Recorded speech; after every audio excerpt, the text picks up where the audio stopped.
Pedang Bintang, Jilid 1. Hari masih pagi, ketika di kaki lereng Gunung Waru berkelebat beberapa bayangan yang bergerak cepat menuju ke puncak. Menilik dari gerakan yang rata-rata ringan dan gesit, dapat diketahui kalau bayangan-bayangan itu adalah orang-orang persilatan yang berkepandaian cukup tinggi. Tentu saja berkelebatnya bayangan-bayangan itu segera diketahui para murid perguruan tangan sakti yang bermarkas di sana. Maka, murid-murid itu pun segera memberitahukan hal tersebut kepada kakak seperguruan mereka. Ketika berita itu sampai di telinga 3 orang kakak seperguruan mereka yang bernama Seta, Satria, dan Mega, tokoh-tokoh yang berdatangan itu sudah tiba di depan pintu gerbang perguruan tangan sakti yang cukup luas. Sedangkan para murid perguruan tangan sakti yang bertugas jaga di sana hanya mengawasi dengan sikap waspada. "Wanayasa, keluar kau! Serahkan pedang itu," teriak salah seorang yang datang itu. "Benar, serahkanlah pedang itu," sambung yang lain. "Cepat, Wanayasa, kalau tidak, jangan salahkan kalau aku terpaksa menerobos masuk menggunakan kekerasan," ancam seorang yang bertubuh tinggi besar, berteriak tak sabar. Tangannya yang besar dan kekar berotot nampak menggenggam sebatang tongkat yang terbuat dari baja putih. Tokoh itu berjuluk si Kerbau Gila. Seorang tokoh sesat yang terkenal memiliki ilmu kepandaian tinggi dan bertenaga kuat. Apalagi ilmu tongkatnya juga dahsyat. Entah berapa banyak tokoh golongan putih yang mencegah sepak terjang si Kerbau Gila, tewas di tangannya. Kemenangan demi kemenangan yang diraihnya membuat si Kerbau Gila ini menjadi sombong dan jumawa. Pikirnya, selain datuk-datuk dunia persilatan, tidak ada lagi tokoh yang bisa menandinginya. Karena keyakinannya yang besar, si Kerbau Gila segera memisahkan diri dari orang-orang yang bersamanya. Dengan langkah lebar sambil menggenggam tongkat, dihampirinya pintu gerbang perguruan tangan sakti. Tentu saja, melihat tindakan si Kerbau Gila itu, tokoh-tokoh persilatan lainnya menjadi khawatir. Sebab mereka takut kalau keduluan laki-laki tinggi besar itu. Maka, begitu si Kerbau Gila ini menghampiri pintu gerbang, mereka segera berbondong-bondong ikut melangkah maju. Tapi baru beberapa tindak saja, terdengar suara berderak keras disusul bergeraknya pintu gerbang itu. Si Kerbau Gila beserta para tokoh persilatan yang mengikuti di belakangnya, serentak menghentikan langkah. Mereka semua sama-sama memandang ke arah pintu gerbang itu sambil memasang sikap waspada. Perlahan-lahan pintu gerbang itu terbuka. Dari balik pintunya, muncul belasan sosok yang kemudian dengan gagahnya melangkah keluar. Laki-laki tinggi besar yang berjuluk si Kerbau Gila itu menatap satu persatu belasan wajah yang berdiri beberapa tombak di hadapannya. Ia mencoba menduga-duga, mana di antara mereka yang bernama Ki Wanayasa. "Siapa di antara kalian yang bernama Wanayasa? Majulah, dan berikan itu padaku," ucap si Kerbau Gila keras dan kasar. Belum sempat salah satu dari belasan orang itu menyahut, terdengar suara tawa bergelak. Tak lama kemudian, salah seorang dari belasan orang yang berdiri di belakang si Kerbau Gila melesat maju ke depan. "Hahaha, kau jangan mau menang sendiri, Kerbau Gila. Dikira hanya kau saja yang berniat memiliki? Aku dan semua orang yang berada di belakangmu pun mempunyai niat yang sama." Si Kerbau Gila menoleh ke arah orang yang baru saja bicara lantang, yang kini telah berada setengah tombak di samping kanannya. Untuk sesaat dia agak terkejut melihat seseorang yang bertubuh kecil kurus. Wajahnya mirip tikus dan berwarna merah. Rupanya dia adalah si tikus muka merah yang tak mau ketinggalan. Tokoh sesat yang pengaruhnya merajalela di beberapa desa, dan sampai saat ini tak ada yang berani menentangnya. Hanya untuk sesaat si Kerbau Gila ini agak terkejut, dan kini sudah kembali pada sikapnya semula. Sombong dan memandang rendah orang lain. "Apa peduliku dengan segala urusanmu, tikus gat?" ejek Kerbau Gila bernada kasar. Wajah si tikus muka merah berubah semakin merah mendengar ejekan kasar itu. Seumur hidupnya, baru kali ini dirinya dihina orang. Kemarahan yang hebat kini membakar hatinya. Pada saat dia sangat ditakuti sampai di beberapa desa, tapi kini dihina si Kerbau Gila begitu saja. Memang nama besar si Kerbau Gila telah didengarnya, maka tentu saja hatinya menjadi gentar juga, walaupun belum dibuktikan kebenarannya. "Kerbau Gila," ucap si tikus muka merah mencoba bersikap tenang. Sungguh pun nada suaranya tetap terdengar gemetar dan penuh tekanan. "Kalau tidak mengingat urusan yang sangat penting ini, saat ini juga aku sudah turun tangan untuk menghancurkan mulutmu yang telah begitu lancang menghinaku. Tapi biarlah, kalau tidak sekarang, nanti pun jangan harap kau bisa lolos dari tanganku," sambungnya, berusaha memberanikan diri, karena di hadapan orang banyak. "Keparat!" Kerbau Gila berteriak memaki. Ia marah bukan main mendengar ucapan tikus muka merah yang begitu merendahkan dirinya. Hampir saja diterjang laki-laki kurus berwajah merah itu. Untung saja segera teringat akan tujuannya datang ke Gunung Waru ini. Maka segera diredam amarahnya, tapi sempat juga dikeluarkan sebuah ancaman yang berbau maut. Berhati-hatilah kau, tikus gat. Sehabis mengambil, aku akan mencarimu kemanapun. Dan, kukuliti dagingmu. Setelah puas mengancam, kerbau gila kini mengalihkan perhatiannya kepada belasan orang yang keluar dari pintu gerbang perguruan tangan sakti. Jawab pertanyaanku sebelum kesabaranku hilang. Siapa di antara kalian yang bernama Wanayasa? Bentak kerbau gila. Apa urusanmu mencari guru kami? Tanya Seta, salah seorang dari 3 orang yang berdiri paling depan. Oh, jadi kalian ini murid-murid Wanayasa? Tanya kerbau gila lagi, bernada kurang ajar sambil memperhatikan Seta yang bertubuh tinggi kurus dan berkumis tipis. Kulitnya coklat sawo matang. Seta hanya mengangguk, masih dicobanya untuk bersabar. Walaupun kemarahannya sejak tadi telah bergolak melihat kekurangajaran orang yang berdiri di hadapannya ini. Baginya, kemarahan hanya akan mendatangkan kerugian. Aku tidak mempunyai urusan dengan kalian, bentak si kerbau gila keras. Aku hanya mempunyai urusan dengan Wanayasa. Ayo, panggil dia dan cepat menemuiku. Sret, sret, bagai di komando, belasan murid perguruan tangan sakti yang berdiri di belakang Seta, bersama-sama menghunus pedangnya. Para murid perguruan tangan sakti itu sudah tidak sanggup lagi menahan amarah melihat sikap si kerbau gila yang telah keterlaluan menghina guru mereka. Bahkan Satria dan Mega pun sudah bersiap-siap menyerang. Kalau saja tidak menghormati kakak seperguruan, mungkin sudah sejak tadi mereka menerjang si kerbau gila yang keterlaluan itu. Tahan, teriak Seta mencegah tindak lanjut adik-adik seperguruannya. Kemudian dengan sikap masih tenang, dihadapinya si kerbau gila. Kerbau gila, perlu kau ketahui, bahwa setiap persoalan apapun yang menyangkut guru kami, juga menjadi wewenangku untuk mengurusnya. Apapun bentuk persoalan itu, apalagi hanya persoalan denganmu, yang sangat sepele ini. Jangankan guruku, aku pun mampu mengatasinya, ujar Seta tandas. Keparat, kau tidak akan mampu mengurus masalah ini. Panggil Wanayasa, cepat, sebelum kesabaranku hilang. Sudah kukatakan tadi, semua urusan yang menyangkut guruku, apapun bentuk urusan itu, telah diserahkan padaku untuk mengurusnya. Baiklah, si kerbau gila itu terpaksa mengalah. Karena kau telah mengaku wakil Wanayasa, maka cepat serahkan pedang itu padaku, desak kerbau gila. Seta mengerutkan keningnya, dan untuk sesaat lamanya tercenung. Tentu saja berita mengenai pedang itu telah didengarnya. Sebilah pedang yang telah membuat dunia persilatan gempar. Kabarnya itu dapat menurunkan ilmu-ilmu peninggalan Ki Gering Langit, tokoh persilatan yang pernah mengalahkan datuk-datuk dunia persilatan di 4 penjuru angin. Itulah sebabnya semua tokoh persilatan tergiur untuk mencari dan mendapatkan pedang itu. Ya, ulang kerbau gila keras, karena melihat pemuda di hadapannya terbengong. Hah, Seta sedikit terkejut. Luar biasa, kau meminta pada kami, apa aku tidak salah dengar, kerbau gila? Sepanjang yang ku tahu, guruku tidak memiliki pedang yang kau maksud. Ki Gering Langitlah yang memilikinya. Minta padanya, bukan pada kami. Tidak usah banyak alasan, kau tinggal pilih, berikan, atau mampus, gertak si kerbau gila. Tidak, jawab Seta tegas. Kalau begitu, mampuslah, si kerbau gila segera menerjang Seta. Dalam kemarahannya yang memuncak, laki-laki tinggi besar itu langsung menyerang dengan tongkatnya.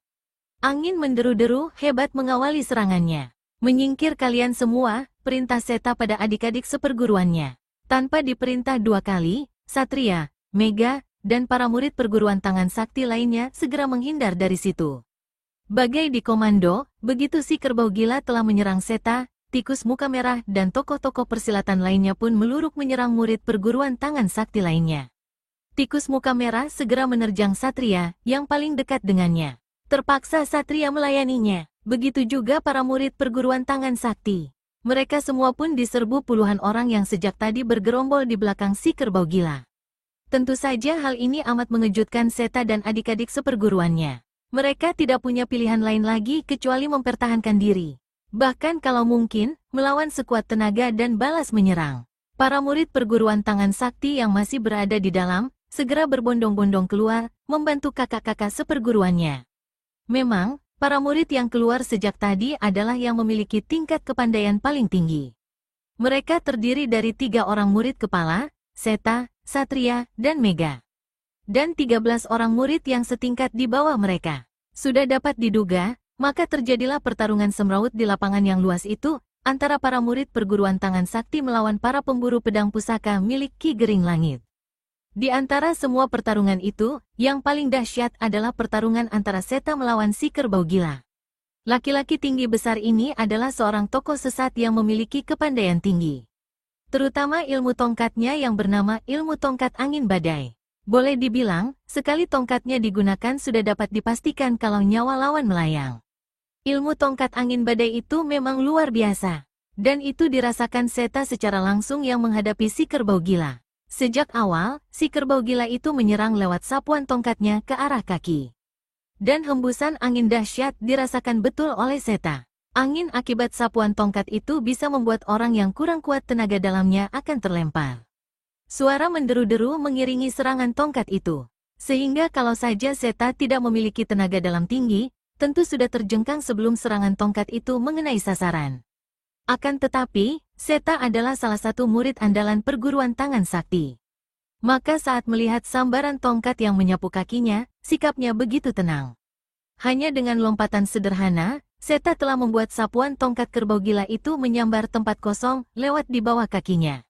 Dengan cepat, murid andalan perguruan tangan sakti itu segera membalas dengan serangan-serangan yang tak kalah dahsyatnya. Sebentar saja keduanya sudah terlibat dalam pertarungan sengit. Seperti halnya Seta, Satria pun menghadapi lawan yang amat tangguh, yakni tikus muka merah. Laki-laki kurus ini adalah tokoh sesat yang memiliki kepandaian tinggi. Tak terhitung tokoh golongan putih yang tewas di tangannya. Malah sebagian besar dari mereka tewas di saat tikus muka merah belum mengeluarkan senjata andalannya berupa sepasang tombak pendek berwarna hitam mengkilat. Akan tetapi, lawannya kali ini adalah Satria, salah seorang murid kepala perguruan tangan sakti. Bahkan juga murid kesayangan Ki Wanayasa. Jadi, walaupun tikus muka merah telah berusaha sekuat tenaga untuk merubuhkan Satria, tetap saja tidak mampu melakukannya.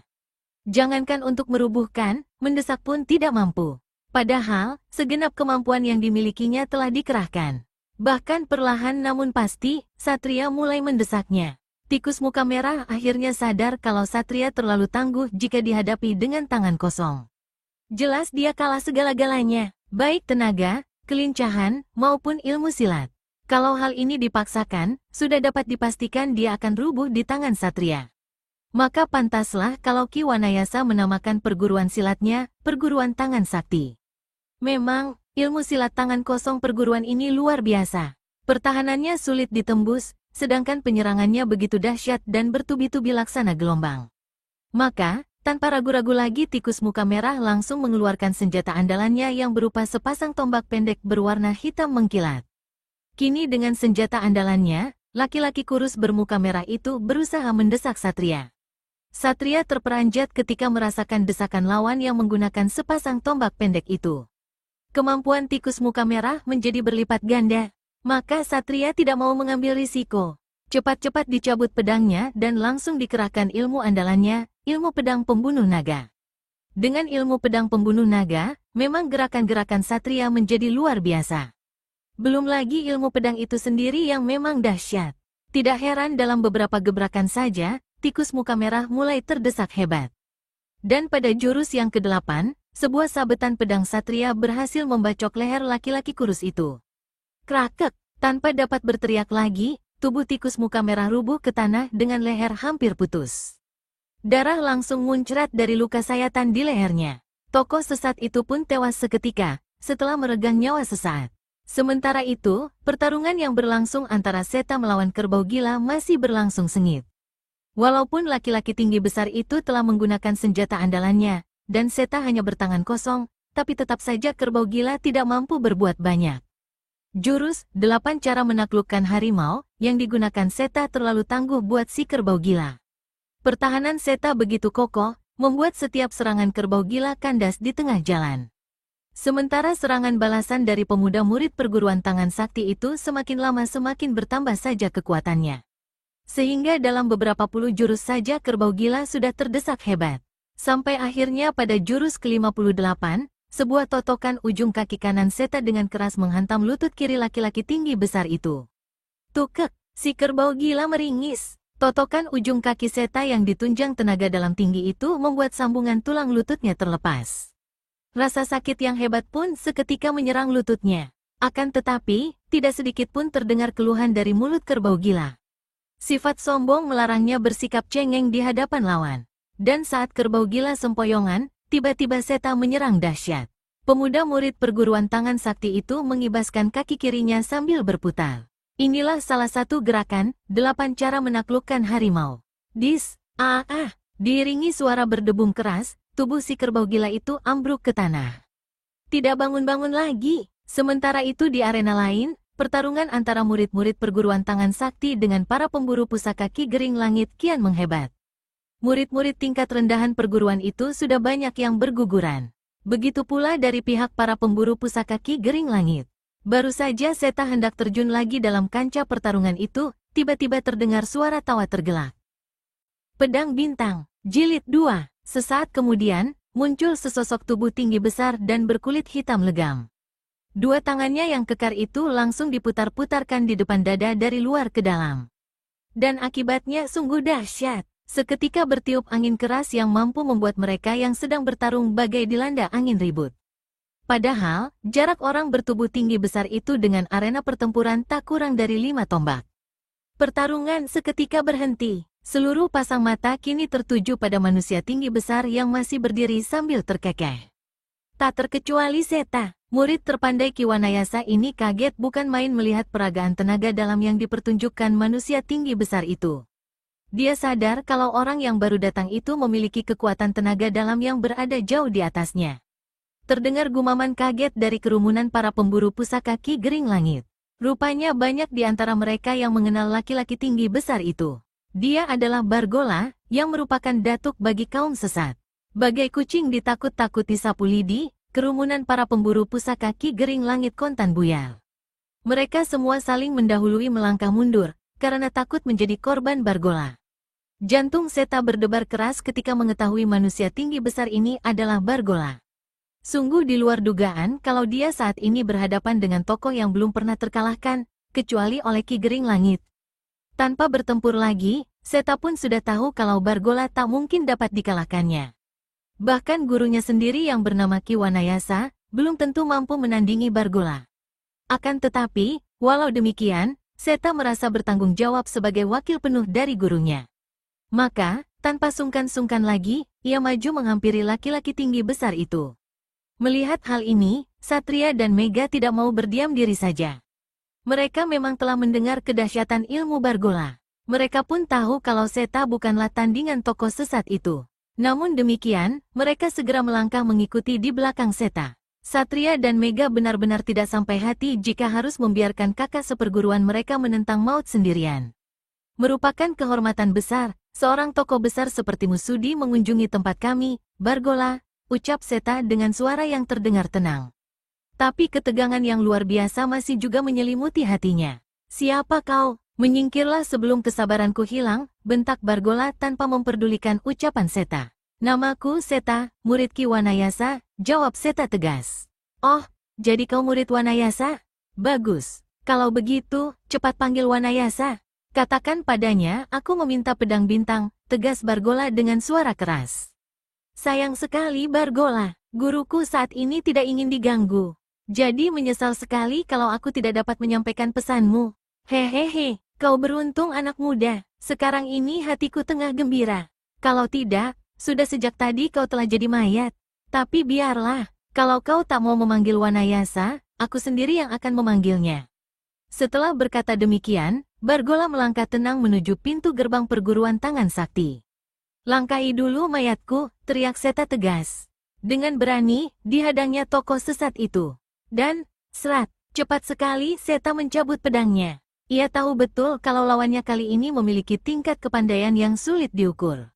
Maka, tanpa ragu-ragu lagi segera dicabut senjata. Sebab, Bargola tidak bisa disamakan dengan kerbau gila. Kepandaian Bargola jauh di atas kerbau gila. Hahaha, Bargola tertawa terbahak-bahak. Maju dan seranglah aku, kunyuk. Ingin kulihat sampai di mana kelihayan ilmu pedang pembunuh naga milik gurumu itu. Hiya, teriak Seta keras. Tubuhnya melesat menerjang Bargola dengan satu tusukan lurus ke arah perut. Cepat sekali serangan yang dilakukan Seta itu. Dengus Bargola. Dengan gerakan yang seperti malas-malasan, Bargola memutar-mutarkan kedua tangannya di depan dada dari luar ke dalam. Angin keras seketika timbul dari kedua tangan yang berputaran itu. Begitu kerasnya angin itu sehingga membuat tubuh Seta tertahan, tak dapat maju. Tubuhnya bagai menembus dinding yang tidak nampak. Seta menggertakkan giginya, dikerahkan seluruh tenaganya, mencoba meneruskan serangannya yang kandas sebelum mencapai sasaran. Sekujur tubuhnya, terutama tangannya yang terjulur menusukkan pedang, bergetar keras. Sementara Bargola tenang-tenang saja sambil memutar-mutarkan kedua tangannya di depan dada. Sementara Satria dan Mega yang khawatir melihat keadaan kakak seperguruan mereka yang kritis, segera mencabut pedangnya hampir bersamaan. Serat, serat. Dengan gerakan lincah dan indah, Satria dan Mega segera meloncat ke depan dan bersalto di udara melewati kepala Bargola. Dalam keadaan masih di atas, mereka menukik menyerang bagian atas tubuh Bargola dengan tusukan pedang. Hebat juga serangan kedua orang murid perguruan tangan sakti itu. Semua yang ada di situ dan menyaksikan pertempuran mereka sampai menahan napas melihat kedahsyatan serangan itu.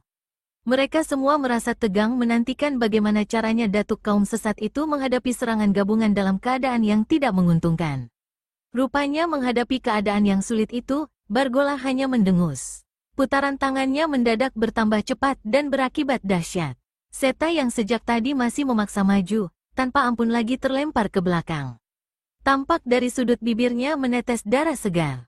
Setelah merubuhkan Seta dengan kecepatan mengagumkan, Bargola mengibaskan kedua tangannya ke atas. Hasilnya, tusukan pedang Satria dan Mega tersampok tangan telanjang datuk kaum sesat itu. Trak, trak, Satria dan Mega merasakan seluruh tubuh mereka bergetar hebat. Terutama sekali tangan yang menggenggam pedang yang bagaikan lumpuh. Tubuh kedua murid perguruan tangan sakti itu berputar di udara, lalu hinggap beberapa depa di belakang Bargola seraya terhuyung-huyung. Wajah keduanya nampak agak pucat karena sampokan tangan Bargola memang dahsyat sekali. Bargola balikkan tubuhnya menghadap Satria dan Mega. Kedua murid kepala itu merasakan jantungnya berdebar hebat. Datuk kaum sesat itu memang memiliki sorot mata yang menggiriskan. Dengan menggertakkan gigi, Satria dan Mega berusaha menghilangkan debaran jantung mereka. Kini kedua murid kepala itu bersama-sama mulai memasang jurus pembukaan ilmu pedang pembunuh naga. Walaupun keduanya sadar kalau ilmu yang diandalkan itu tidak berarti apa-apa bagi Bargola, tapi tetap saja mereka bersiap-siap menyerang kembali. Manusia-manusia tak tahu diri, teriak Bargola dengan suara mengguntur. Sebenarnya aku tidak berniat bermain-main pada kalian. Tapi karena terlalu kurang ajar, maka aku tidak sungkan-sungkan lagi memberi pelajaran pada kalian. Hiat, teriak Satria sambil melompat menerjang Bargola, begitu datuk sesat itu menyelesaikan kata-katanya. Hiya. Mega menyusul menerjang pula. Hebat sekali serangan kedua kakak beradik seperguruan ini, apalagi dilakukan secara bersamaan. Tapi kini yang diserang adalah sosok yang telah terkenal kehebatannya. Bahkan boleh dibilang sebagai pentolan kaum sesat. Tokoh yang menggiriskan ini seolah-olah hanya diam saja menantikan serangan itu. Dan ketika serangan itu dekat, kedua tangannya bergerak cepat bukan main. Satria dan Mega tidak tahu lagi apa yang terjadi. Yang jelas, tangan mereka yang menggenggam pedang terasa lumpuh. Dan di lain saat, pedang mereka sudah berpindah tangan. Rupanya saat serangan Satria dan Mega telah dekat, Bargola cepat menotok pangkal lengan mereka dengan mengandalkan kecepatan geraknya. Di saat tangan mereka lumpuh, datuk kaum sesat itu merampas pedang-pedang itu. Wajah Satria dan Mega seketika berubah pucat. Sekilas mereka melirik Seta yang masih terbungkuk-bungkuk menahan luka dalamnya, lalu beralih memandang Bargola yang telah merampas pedang begitu mudahnya. Hahaha, Bargola tertawa bergelak. Kemudian dengan sedikit menggerakkan jari-jari tangannya, dipatah-patahkannya pedang-pedang itu. Tiba-tiba terdengar tepuk tangan yang nyaring sekali, begitu Bargola menyelesaikan aksinya. Dan begitu suara tepukan berhenti, terdengar sebuah suara pujian yang mengandung ejekan. Luar biasa, ternyata nama besar Bargola bukan omong kosong belaka. Kini telah kulihat sendiri kebenaran berita itu. Buktinya, 3 orang pemuda yang sama sekali tidak terkenal bisa dikalahkan. Merah padam wajah Bargola, bahkan kedua telinganya seperti terasa sakit. Disertai kemarahan menggelegak, ditolehkan kepalanya ke belakang ke arah sumber suara tadi. Di sebelah Seta ternyata telah berdiri seorang kakek yang berusia sekitar 60 tahun. Tubuhnya tinggi kurus, agak bongkok, dan berjenggot putih panjang hingga mencapai dada. Begitu melihat kakek ini, Satria dan Mega segera maju menghampiri dan memberi hormat. Guru, Satria dan Mega menyebut berbarengan. Kakek bongkok udang yang ternyata Ki Wanayasa hanya mengibaskan tangannya perlahan. Menyingkirlah, Bargola bukan lawan kalian. Tanpa diperintah 2 kali, Satria dan Mega segera menyingkir ke balik punggung gurunya di sebelah Seta. Kini mereka menyadari kelihayan Bargola yang luar biasa itu. Bargola mendengus sebentar. Jadi kau rupanya yang bernama Wanayasa, ketua perguruan tangan sakti itu? Kebetulan sekali kau keluar, jadi aku tak perlu repot-repot lagi mencarimu ke dalam, kata Bargola. Ki Wanayasa menatap tajam dan masih tetap bersikap tenang. Setahuku aku tidak pernah mempunyai urusan denganmu, Bargola. Lalu mengapa tiba-tiba mencariku? Apa ada hubungannya dengan pedang pusaka milik Ki Gering Langit itu? Ujar Ki Wanayasa seperti minta penjelasan. Tentu saja ada, justru kedatanganku kemari hanya untuk mengambil itu, tegas Bargola cepat. Sayang sekali, kau salah alamat, Bargola. Aku sama sekali tidak tahu tentang pedang yang kau cari itu, ujar Ki Wanayasa. Maksudmu? Bargola terperangah kaget. Ya, Ki Wanayasa menganggukkan kepalanya. Pedang bintang itu tidak ada padaku. Keparat, teriak Bargola geram. Datuk sesat itu memang percaya akan ucapan itu. Ia tahu, seorang pemimpin perguruan besar seperti Ki Wanayasa tidak mungkin akan berbohong. Entah kemarahan Bargola ditujukan kepada siapa. Bagaimana Bargola? Kalau begitu, menyingkirlah Wanayasa. Aku akan memberi pelajaran pada orang-orang yang tidak tahu adat padaku, dengus Bargola.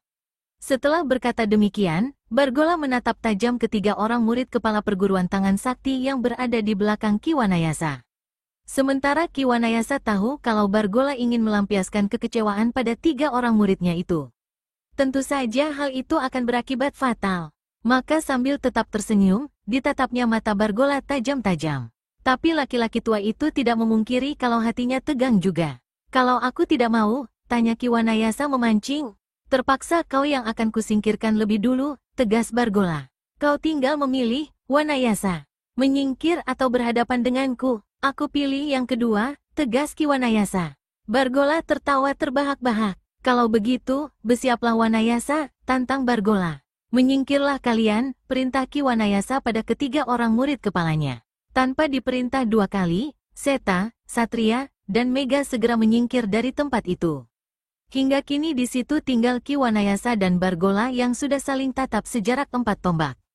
Silakan Bargola, ucap Ki Wanayasa dengan suara tenang. Namun demikian, sebenarnya jantungnya berdegup keras dalam ketegangan yang memuncak.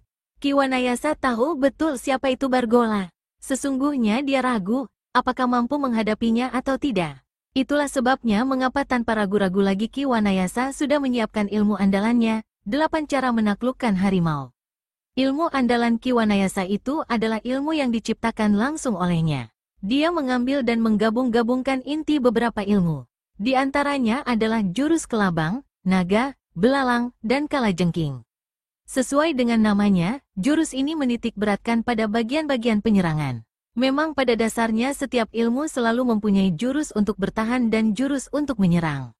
Hanya saja ilmu 8 cara menaklukkan harimau yang lebih ditonjolkan adalah penyerangan. Dengus Bargola. Selesai mendengus yang menjadi ciri khasnya, Bargola meluruk menerjang Ki Wanayasa. Kedua tangannya yang berbentuk cakar siap menggedor dada ketua perguruan tangan sakti ini. Angin yang berciutan keras dan tajam mengiringi serangan laki-laki tinggi besar itu. Ki Wanayasa yang sudah dapat memperkirakan kedahsyatan serangan itu tidak berani bersikap gegabah. Kesalahan sedikit saja akan berakibat fatal. Maka untuk sementara dia tidak berani sembarangan menangkis, tapi segera menggeser tubuhnya ke kanan. Akan tetapi, Bargola sudah memperhitungkan hal itu. Maka, begitu dilihat Ki Wanayasa menggeser ke kanan, ia pun segera menyampok ke kiri tetap mengarah ke dada ketua perguruan tangan sakti itu. Kali ini Ki Wanayasa tidak mempunyai pilihan lain lagi. Terpaksa ditangkis serangan itu dengan jari-jari tangan terbuka disertai pengerahan seluruh tenaga dalamnya. Prat, tubuh kedua tokoh sakti itu sama-sama bergetar hebat ketika 2 pasang tangan beradu. Hanya saja tubuh Ki Wanayasa nampak terhuyung. Jelas, kalau adu tenaga dalam Bargola masih sedikit unggul darinya. Bargola cukup terkejut juga. Walaupun kepandaian Ki Wanayasa memang sudah diduganya, Namun sungguh di luar dugaan kalau tenaga dalam ketua perguruan tangan sakti ini tinggi juga. Bahkan mungkin hampir menyamai tenaga dalamnya sendiri. Hal ini membuat Bargola yang memang beringas ini menjadi semakin murka. Bargola segera mengeluarkan ilmu tapak bara andalannya. Diiringi dengusan keras, datuk itu membuka serangan dengan tapak tangan kanan terbuka ke arah dada Ki Wanayasa. Sementara tangan kiri yang jari-jarinya terbuka bersilang di depan dada. Ki Wanayasa terperanjat bukan main. Kekagetannya itu bukan karena serangan, melainkan akibat angin panas yang mendahului menyergapnya sebelum serangan Bargola tiba. Sebagai orang yang telah kenyang pengalaman, laki-laki tua ini tidak mau bertindak gegabah. Cepat-cepat dilakukan serangan itu dengan melentingkan tubuh ke samping sambil berputar di udara menjauh. Hawa panas itu membuat dadanya terasa sesak. Tentu saja Bargola tidak tinggal diam. Datuk beringas yang tengah murka ini segera memburunya dengan serangan-serangan yang dahsyat. Sebentar saja Ki Wanayasa telah terdesak. Ia hanya mengelak setiap serangan Bargola, tanpa berani menangkis. Sesekali memang balas menyerang, tapi segera ditariknya kembali begitu dilihatnya Bargola akan memapak. Keadaan Ki Wanayasa ini tentu saja diketahui Satria, Seta, dan Mega. Mereka ingin segera membantu, tapi bagaimana caranya? Jangankan ikut bertarung, untuk mendekat dalam jarak 3 tombak saja tidak sanggup. Hawa panas begitu terasa menyengat. Ki Wanayasa sadar jika keadaan ini terus berlangsung, lambat laun akan rubuh di tangan Bargola yang dahsyat itu. Hawa panas yang ditimbulkan ilmu tapak bara Bargola benar-benar membuatnya tersiksa. Sekujur wajah dan tubuhnya sudah dibasahi keringat. Bahkan wajahnya nampak memerah bagai kepiting rebus. Dada pun terasa sesak. Dan pada jurus ke-13, Ki Wanayasa tidak mampu lagi mengelak. Bargola telah memojokkannya sedemikian rupa. Akibatnya, dia tidak menemukan jalan keluar kecuali menangkis untuk menyelamatkan selebar nyawanya. Dengan terpaksa, disambutnya tapak kanan Bargola yang merah membara dengan tapak tangannya. Plak, tubuh Ki Wanayasa terhuyung-huyung. Kakek ini merasakan hawa panas yang amat sangat menjalar di sekujur tubuhnya. Tapak tangannya yang dipakai untuk menangkis nampak hangus. Ada bau sangit daging terbakar menyeruak dari tapak tangan itu. Sementara Bargola hanya bergetar saja tubuhnya. Ki Wanayasa menahan napas. Dikerahkannya seluruh hawa murni yang dimiliki untuk mengusir hawa panas yang menjalari sekujur tubuhnya. Untuk sesaat, pertarungan terhenti. Hahaha, Bargola tertawa tergelak penuh kemenangan. Dengan langkah lambat-lambat, dihampirinya Ki Wanayasa yang masih berusaha mengusir hawa panas yang menjalari sekujur tubuhnya. Bersiaplah untuk mati, Wanayasa. Pantang bagiku membiarkan hidup seorang lawan yang berani menentangku, tegas Bargola. Suaranya begitu mengguntur. Kakek bongkok udang itu masih berusaha mengusir hawa panas yang menyengat ketika datuk itu menghampirinya. Kini semua pandangan mata tertuju pada Bargola yang tengah melangkah lambat menghampiri Ki Wanayasa. Sedangkan Ki Wanayasa hanya bersikap pasrah menanti ajal. Sebelum niat Bargola itu terlaksana, terdengar suara mendesing nyaring. Tak lama kemudian, disusul melayangnya beberapa buah benda berkilatan ke arah Bargola. Dengus Bargola. Seketika kedua tangan laki-laki beringas itu bergerak menyampok benda berkilatan yang melesat cepat ke arahnya. Dari suara mendesing yang sangat nyaring, datuk kaum sesat itu dapat mengetahui betapa kuatnya tenaga dalam orang yang melemparkannya. Namun, tanpa ragu-ragu lagi, Bargola menyampok dengan tangan telanjang. Dia benar-benar tidak merasa khawatir kalau benda-benda berkilatan itu akan melukai tangannya. Memang, pada saat mengerahkan ilmu tapak bara, kedua tangannya menjadi kebal terhadap segala macam senjata tajam. Trak, trak, trak, tap. 3 dari 4 benda berkilatan yang mengarah ke tubuhnya terpental rubuh ketika ditangkis Bargola. Sedangkan sebuah lagi ditangkap tangannya. Mulanya Bargola kaget bukan main ketika merasakan tangan yang dipergunakan untuk menyampok bergetar hebat. Dan ketika melihat benda berkilat yang ada di tangannya, wajahnya seketika berubah. Benda berkilat itu ternyata adalah sebuah pisau berwarna putih. Bargola tahu betul siapa pemilik pisau itu. Raja Pisau Terbang, gumam Bargola menyebut suatu nama. Belum habis ucapan itu, tahu-tahu di depan Bargola telah muncul sesosok tubuh berperawakan sedang. Wajahnya gagah dan menyorotkan kesabaran. Usianya sekitar 50 tahun. Memang dialah tokoh yang telah melemparkan pisau-pisau yang berwarna putih mengkilat itu. Dia memang berjuluk Raja Pisau Terbang, seorang tokoh beraliran putih yang disegani lawan maupun kawan. Sungguh tidak kusangka kalau kau bisa tersesat jauh ke sini, Bargola, sindir Raja Pisau Terbang pelan. Bargola hanya mendengus. Raut ketidaksenangan tersirat jelas pada wajahnya. Sayang sekali, Raja Pisau Terbang. Kali ini aku tidak berminat untuk berdebat atau bertarung denganmu. Saat ini aku tengah ada urusan lain yang lebih penting. Kalau tidak, sekarang pun bisa ditentukan siapa yang lebih kuat di antara kita. Jangan berharap kau akan semujur dulu, tegas datuk sesat itu. Suaranya kasar dan terdengar berat. Sampai kapanpun aku akan selalu siap sedia, Bargola, ujar Raja Pisau Terbang sambil tersenyum. Bargola tidak menjawab. Datuk sesat itu lagi-lagi hanya mendengus, suatu kebiasaan buruk yang telah menjadi ciri khasnya. Kemudian tanpa berkata-kata lagi, digerakkan tubuhnya. Tampaknya hanya seperti menggeliat, tapi tahu-tahu tubuhnya telah bergeser sejauh 5 tombak. Raja Pisau Terbang hanya memandangi hingga tubuh Bargola lenyap di kejauhan. Melihat kepergian Bargola, apalagi setelah mendengar bahwa tidak ada di situ, maka para tokoh rimba persilatan pemburu pusaka Ki Gering Langit itu satu persatu meninggalkan tempat. Dan tak lama kemudian, yang tertinggal di situ hanya Ki Wanayasa dan murid-muridnya serta si Raja Pisau Terbang. Ki Wanayasa yang telah pulih dari serangan hawa panas pada sekujur tubuhnya, bergegas menghampiri Raja Pisau Terbang. Terima kasih atas pertolonganmu, Adik Kirin. Kalau tidak, Bargola memang hebat. Ilmu, tapak baranya benar-benar dahsyat. Bahkan ilmu meringankan tubuhnya pun luar biasa sekali, ucap Ki Wanayasa. Lupakanlah, Kakang Wanayasa. Di antara kita rasanya tidak perlu berbasa-basi seperti itu. Kedatanganku ke sini hanya secara kebetulan. Ketika kulihat Bargola di desa Ketapang di kaki Gunung Waru ini, aku curiga. Maka aku pun mengikutinya. Jelas ini sangat mengherankan sekaligus mencurigakan kalau Bargola yang berada jauh di barat, tiba-tiba berkeliaran sampai ke timur sini. Setelah kuikuti, ternyata dia memang ingin ke sini. Sayang, aku agak terlambat, sesal Raja Pisau Terbang yang bernama Kirin ini sambil tersenyum kecil. Ilmu, tapak baranya memang hebat. Tapi mengenai ilmu meringankan tubuh, rasanya masih bisa kusaingi, kecuali terhadap tokoh yang satu itu. Terus terang aku takluk pada ilmu meringankan tubuh dan kecepatan geraknya. Ki Gering Langit, tebak Ki Wanayasa. Bukan, beliau tidak masuk hitungan. Raja Pisau Terbang menggelengkan kepalanya perlahan. Lalu siapa? Tanya Ki Wanayasa. Pikirannya berputar keras, dan tiba-tiba mendapatkan satu nama. Maksudmu si ular hitam? Benar, Raja Pisau Terbang mengangguk. Ia sudah dapat menduga ketajaman berpikir ketua perguruan tangan sakti itu. Ah, Ki Wanayasa mendesah pelan. Dialah si pemilik ilmu meringankan tubuh yang luar biasa. Bahkan kecepatan gerak tangannya tidak bisa kusaingi. Kalau saja aku tidak memiliki pisau terbang, mungkin sudah tewas di tangannya dulu. Ki Wanayasa mengangguk-anggukkan kepalanya. Ya, pernah ku dengar berita itu. Kalau tidak salah, ilmu meringankan tubuh dan kecepatan geraknya yang luar biasa itu adalah ilmu ular terbang, dan terkenal sebagai ilmu andalannya. Raja Pisau Terbang hanya mengangguk. Ku dengar selama beberapa tahun ini nama ular hitam tidak pernah terdengar lagi. Apa betul begitu, Adik Kirin? Tanya Ki Wanayasa lebih jauh.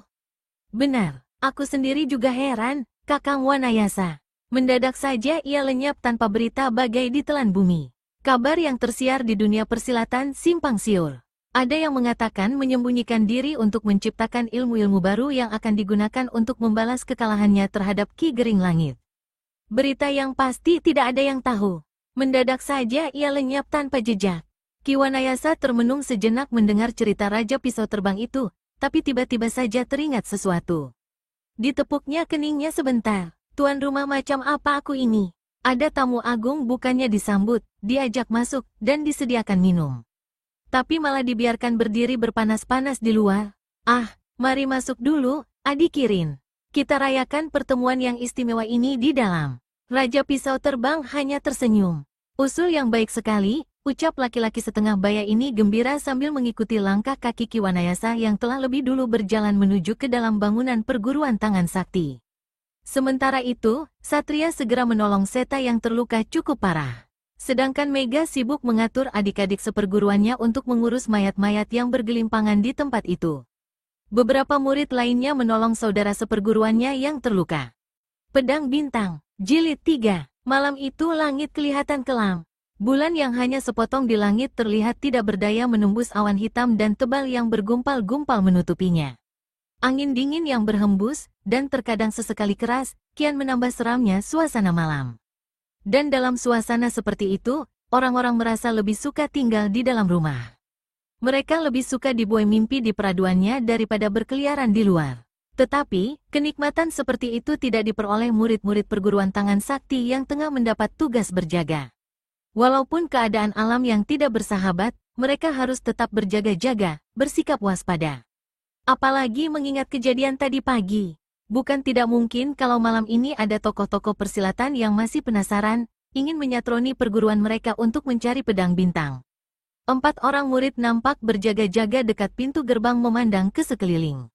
Sikap mereka benar-benar waspada dalam keremangan cahaya sinar obor yang nampak lemah tak berdaya. Beberapa murid lain menunggu di pos, sementara 2 orang lainnya berkeliling ke sekeliling perguruan. Keadaan benar-benar gelap, walaupun sepasang mata dibelalakan sebesar-besarnya, tetap saja tidak akan terlihat apa-apa selain kegelapan pekat. Tapi 4 orang murid yang bertugas jaga itu tetap memperhatikan sekelilingnya dengan mata nyalang. Dan tiba-tiba, salah seorang dari mereka melihat sesuatu dalam kegelapan malam yang pekat itu. Beberapa saat lamanya murid itu menggeleng-gelengkan kepalanya sambil mengucek-ucek mata untuk meyakini penglihatannya. Tetapi tetap saja dia melihat sosok bayangan putih yang begitu enaknya bersila di atas sebatang ranting. Padahal, ranting pohon itu hanya sebesar ibu jari.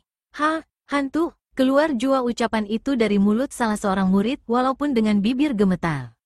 Sebenarnya ucapan yang keluar dari mulut murid yang sial itu tidak keras, bahkan hanya perlahan saja. Tapi karena keadaan yang begitu hening, suara yang perlahan itu jadi terdengar keras. Dan tentu saja terdengar oleh teman-temannya yang berada tidak jauh dari situ. "Ada apa, Parja?" tanya salah seorang temannya sambil bergerak mendekat. Parja, murid yang melihat sosok tubuh putih itu, mencoba untuk menyahut. Tapi ternyata tidak mampu, yang keluar dari mulutnya hanyalah suara gumaman tidak jelas. Tentu saja yang lain tidak mengerti maksudnya. Untungnya Parja juga menuding-nudingkan jari telunjuk ke arah tempat ia melihat sosok tubuh serba putih itu tadi. Serentak kepala teman-temannya menoleh ke arah yang ditunjuk Parja. Dan betapa terkesiapnya hati mereka ketika melihat sesuatu yang ditunjuk Parja. Hantu, desis mereka dengan suara bergetar. Walaupun mereka telah digembleng untuk tidak takut menghadapi maut, akan tetapi pada makhluk halus tetap saja gentar. Tapi rupanya salah seorang penjaga yang bernama Wiji tidak percaya dengan adanya hantu. "Aku tidak percaya kalau hantu atau siluman itu ada. Buktinya dari dulu aku tidak pernah bertemu segala makhluk tetek bengek itu. Aku yakin ini hanyalah satu siasat orang-orang yang ingin mengambil keuntungan dari suasana malam yang tidak seperti biasanya ini," tegas Wiji dengan sikap tenang. Ucapan dan sikap dari Wiji membuat Parja dan teman-temannya menjadi agak lebih berani. Kini mereka menatap sosok bayangan putih itu penuh perhatian. Mendadak saja, sosok bayangan putih itu bangkit dari bersilanya. Dan secepat itu pula tubuhnya melompat dari ranting pohon yang tadi didudukinya ke arah Wiji, Parja, dan seorang rekannya yang tengah memperhatikan. Sosok bayangan putih itu begitu ringan, hinggap sekitar 4 tombak di depan para murid perguruan tangan sakti. Dengan bantuan sinar obor, apalagi pakaian orang itu serba putih, Wiji dan 3 murid lainnya dapat melihat lebih jelas sosok bayangan putih itu. Sedangkan Parja bergerak menjauh karena rasa takut yang menyerangnya. Dia hanya memperhatikan tanpa berkedip. Sosok bayangan putih itu bertubuh tinggi kurus. Wajahnya tertutup selubung putih yang memiliki 2 buah lubang kecil untuk mata. Pakaiannya juga serba putih. Di bagian dada terdapat sebuah gambar tengkorak kepala manusia. Wiji dan teman-temannya memperhatikan sosok bayangan putih itu dengan bulu tengkuk meremang. Apalagi ketika menatap sepasang mata yang mencorong kehijauan di balik selubung itu. Sepasang mata itu lebih mirip mata harimau dalam gelap. Manusiakah sosok yang berdiri di hadapan mereka ini? Dan belum lagi sadar dari keterpakuannya, sosok serba putih itu tiba-tiba mengebutkan tangannya. Kelihatannya pelan saja, tapi akibatnya hebat sekali. Tubuh Wiji dan kedua orang temannya terlempar ke belakang sejauh 5 tombak lebih. Bagai diterjang angin ribut saja layaknya. Tubuh mereka masih terguling-guling di tanah beberapa tombak jauhnya. Dan begitu daya lontar serangan sosok serba putih itu habis, tubuh mereka pun berhenti. Mereka kini tidak bergerak lagi dengan sekujur tubuh berwarna kebiruan.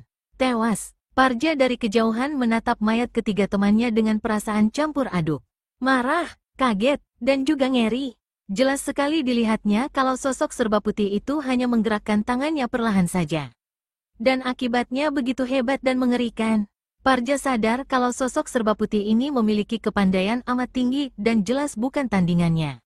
Maka, cepat-cepat dia memukul kentongan tanda bahaya. Tidak ada ampun bagi orang yang berani meremehkan siluman tengkorak putih, ucap sosok serba putih itu. Tok, tok, tok. Dalam sekejap saja, suara kentongan itu telah memecah keheningan malam kelam. Sosok serba putih yang ternyata berjuluk siluman tengkorak putih membiarkan saja apa yang dilakukan Parja. Parja memang sengaja tidak dibunuh agar memberitahukan kedatangannya. Keonaran ini memang sengaja dibuat untuk membuat Ki Wanayasa keluar dari tempatnya. Apa yang diharapkan siluman tengkorak putih ternyata memang tidak salah. Suara kentongan yang dipukul Parja itu segera saja menimbulkan kegemparan di bangunan besar perguruan tangan sakti. Berbondong-bondong para murid perguruan bergerak menuju arah kentongan berbunyi. Di antara mereka nampak pula murid utama perguruan tangan sakti. Seta yang memiliki ilmu meringankan tubuh paling tinggi di antara murid-murid lainnya adalah orang pertama yang paling dulu tiba di tempat Parja memukul kentongan. Ia telah sembuh kembali seperti sedia kala setelah diobati gurunya siang tadi. Yang pertama dilihat Seta adalah sosok serba putih yang tengah berdiri tenang sambil menatap Parja yang masih sibuk memukul kentongan. Ada apa, Parja? Tanya Seta begitu tiba di samping Parja. Siluman itu membunuh rekan-rekan kita, Kang, jawab Parja dengan suara tersendat. Untuk beberapa saat lamanya Seta celingukan.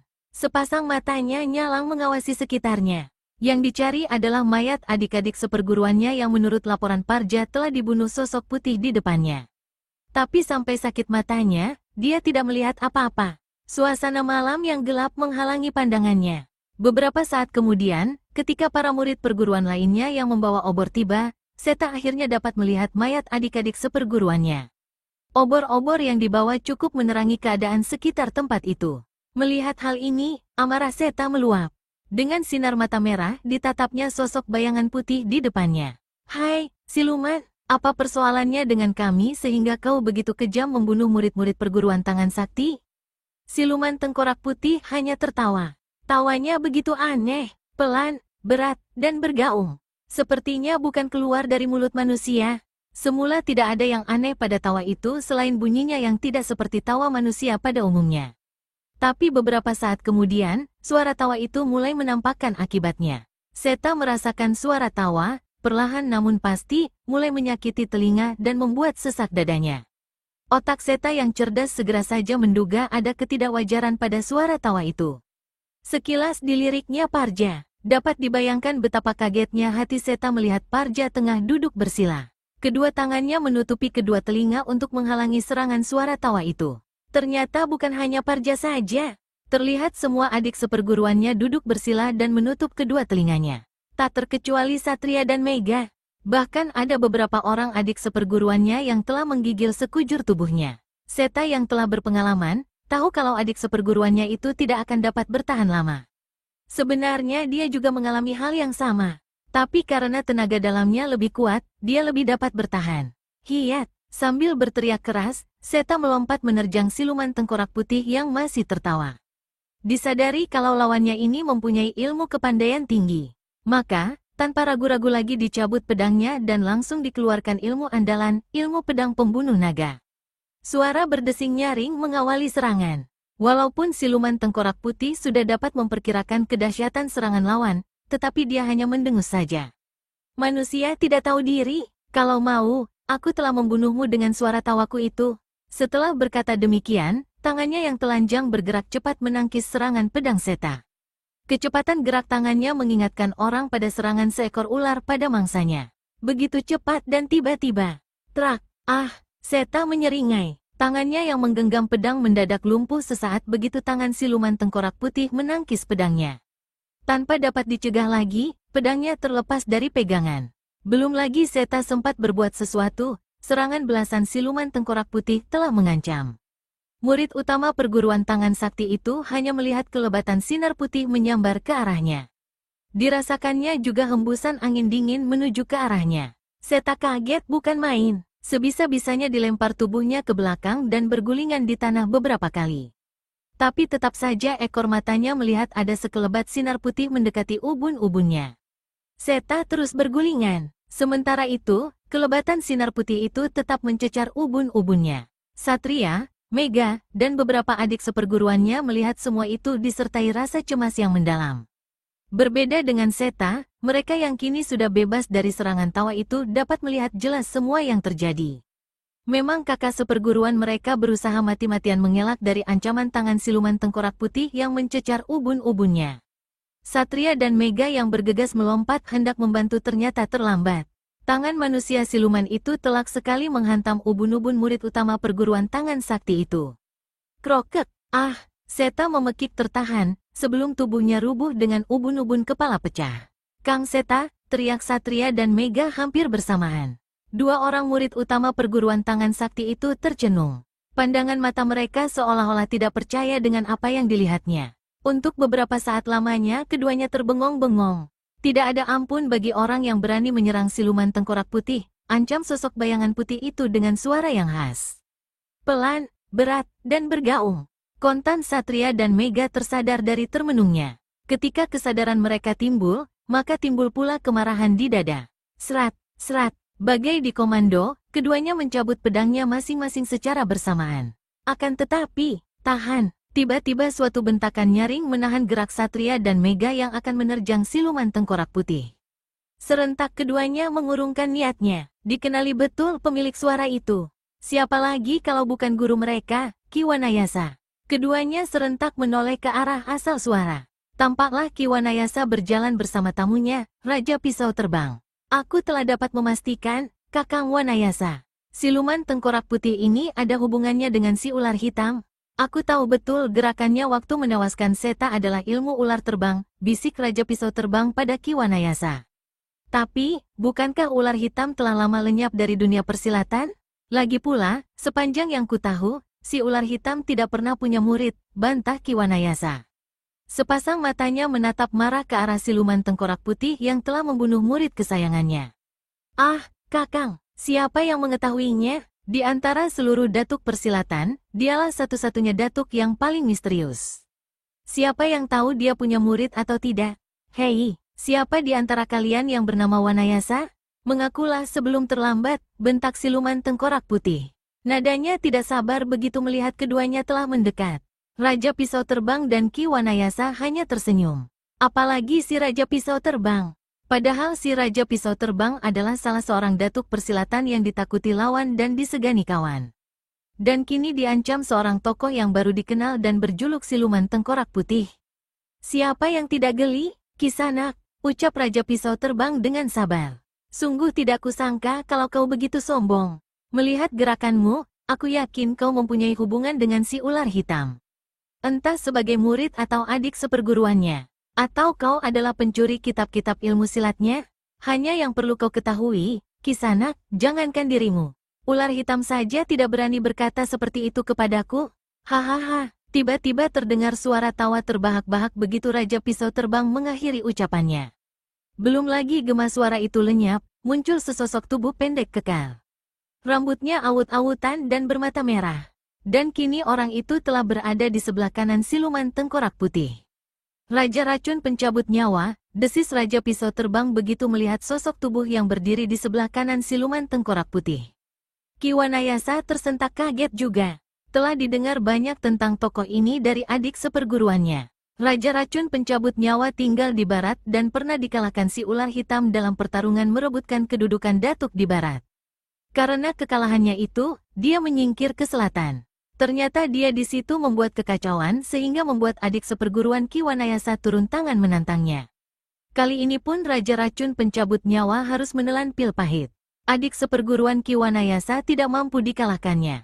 Kepandaian keduanya berimbang, sehingga dalam pertarungan mati-matian itu, mereka sama-sama mendapat luka. Itulah berita yang didengar Ki Wanayasa dari adik seperguruannya. Sungguh tidak diduga kalau malam ini dia akan bertemu tokoh itu. Gerda, orang yang berbicara tadi itu adalah Raja Pisau Terbang, ujar Raja Racun Pencabut Nyawa memberitahu. Oh, pantas, dia begitu sombong. Jadi kalau begitu, orang yang di sebelahnya adalah Ki Wanayasa, Paman? Tanya siluman tengkorak putih meminta ketegasan. Betul. Kini dengan sorot mata garang, siluman tengkorak putih menatap Ki Wanayasa penuh selidik. Diperhatikannya kakek bongkok udang itu lekat-lekat. Ki Wanayasa, kau tentu sudah tahu maksud kedatanganku ke sini, bukan? Tanya siluman tengkorak putih tenang. Ki Wanayasa hanya tersenyum. Sudah bisa kutebak maksud kedatanganmu, siluman tengkorak putih. Apalagi kalau bukan masalah pedang bintang? Bukankah demikian? Hehehe, siluman tengkorak putih hanya terkekeh. Ah, sayang sekali, ujar Ki Wanayasa sambil menghela napas. Mengapa? Pedang itu sama sekali tidak ada padaku. Bohong, bentak siluman tengkorak putih keras. Jaga mulutmu, Kisanak, bentak Ki Wanayasa tak kalah garangnya. Jangan dikira aku takut padamu. Keparat, siluman tengkorak putih menggeram hebat. Sudah dapat diduga kalau akhirnya laki-laki berjubah ini akan menyerang Ki Wanayasa. Gerda, sabar dulu. Siluman tengkorak putih yang bernama Gerda itu mengurungkan niatnya. Ditatapnya wajah Raja Racun pencabut nyawa lekat-lekat. Dia telah menghinaku, Paman, protes siluman tengkorak putih. Hal itu bisa diurus nanti. Sekarang yang penting adalah persoalan pedang bintang. Sabarlah sebentar. Jelas Raja Racun pencabut nyawa sambil memegang bahu siluman tengkorak putih. Beberapa saat lamanya siluman tengkorak putih termenung. Tapi akhirnya menganggukkan kepalanya juga. Kini Raja Racun pencabut nyawa mengalihkan pandangannya pada Ki Wanayasa. Ki Wanayasa, sapa Raja Racun pencabut nyawa pelan. Seulas senyum licik tersungging di bibirnya. Tidak usah banyak peradatan, Raja Racun, selak Ki Wanayasa keras. Katakan saja apa maumu dan jangan bertele-tele. Seketika wajah Raja Racun pencabut nyawa berubah setelah mendengar teguran kasar itu. Sesaat sepasang matanya berkilat penuh kemarahan. Tapi itu hanya sebentar saja karena sekejap kemudian sudah kembali biasa. Baiklah, Wanayasa. Sungguh tidak kusangka sama sekali kalau orang terhormat seperti dirimu yang juga ketua perguruan tangan sakti ternyata hanya seorang pengecut. Bahkan tidak segan-segan berdusta untuk menyelamatkan nyawanya. Keparat kau, Raja Racun, bentak Ki Wanayasa marah. Jelaskan apa maksudmu, sebelum aku terpaksa bersikap yang tidak sepantasnya terhadapmu. Kakek bongkok udang ini memang paling pantang dikatakan pengecut. Maka kemarahannya pun langsung bergolak mendengar ucapan Raja Racun pencabut nyawa. Raja Racun pencabut nyawa hanya terkekeh saja mendengar ancaman itu. Wanayasa, hampir semua orang persilatan tahu kalau pedang bintang itu ada padamu. Tapi kini kau menyangkalnya, bukankah orang seperti itu pengecut namanya? Raja Racun pencabut nyawa, dan kau juga siluman tengkorak putih, ucap Ki Wanayasa seraya memandang siluman tengkorak putih sekilas. Dengarlah baik-baik, demi kehormatanku selaku ketua perguruan tangan sakti, kukatakan pada kalian bahwa pedang bintang itu tidak ada di sini. Kau berdusta, Wanayasa, teriak siluman tengkorak putih kalap seraya melangkah maju. Tenang, Gerda, Raja Racun pencabut nyawa menyentuh tangan siluman tengkorak putih. Dia berdusta, Paman. Dia berkata benar. Raja Racun pencabut nyawa menggelengkan kepalanya. Dia tahu pasti kalau Ki Wanayasa tidak berdusta. Seorang seperti dia lebih menghargai kehormatan daripada nyawa. Dan diketahui betul hal itu. Tapi, Paman, siluman tengkorak putih masih penasaran. Biar aku yang mengurusnya, Gerda. Percayalah, masalah ini pasti akan tuntas. Mendengar jaminan Raja Racun pencabut nyawa, siluman tengkorak putih kembali mundur ke tempatnya. Dia percaya penuh akan kemampuan orang yang dipanggilnya Paman ini. Dia juga tahu kalau pamannya itu mempunyai berbagai macam tipu muslihat. Wanayasa, aku mempercayai keterangan yang kau berikan itu. Aku juga percaya kalau itu memang tidak ada padamu. Tapi itu bukan berarti kalau kau tidak tahu menahu di mana adanya pedang itu. Bukan begitu, Wanayasa, pancing Raja Racun pencabut nyawa. Wajah Ki Wanayasa berubah hebat. Sungguh di luar dugaan kalau Raja Racun pencabut nyawa itu sedemikian cerdiknya. Dan ini membuatnya cemas bukan main. Apa urusannya hal itu denganku? Katakan saja di mana adanya itu. Maka, kami akan segera pergi dari sini, desak Raja Racun pencabut nyawa tidak sabar. Kalau aku tidak memberitahukannya, aku akan memaksamu. Silakan, Raja Racun, tantang Ki Wanayasa sambil tersenyum. Keparat, Raja Racun pencabut nyawa memaki. Tunggu, Paman. Siluman tengkorak putih segera mencekal lengan Raja Racun pencabut nyawa yang hendak menerjang Ki Wanayasa. Raja Racun pencabut nyawa menoleh. Serahkan dia padaku, ucapnya lagi. Raja Racun Pencabut Nyawa menangkap adanya tekanan pada nada suara itu. Dan ia tahu kalau kali ini siluman tengkorak putih itu tidak ingin dibantah lagi. Maka dengan berat kakinya melangkah mundur. Siluman tengkorak putih maju beberapa tindak. Wanayasa, sekali lagi kau kuberi kesempatan. Katakan di mana itu, jangan harap aku mengatakannya, bocah, tegas Ki Wanayasa tajam. Keparat, kalau begitu, mampuslah kau.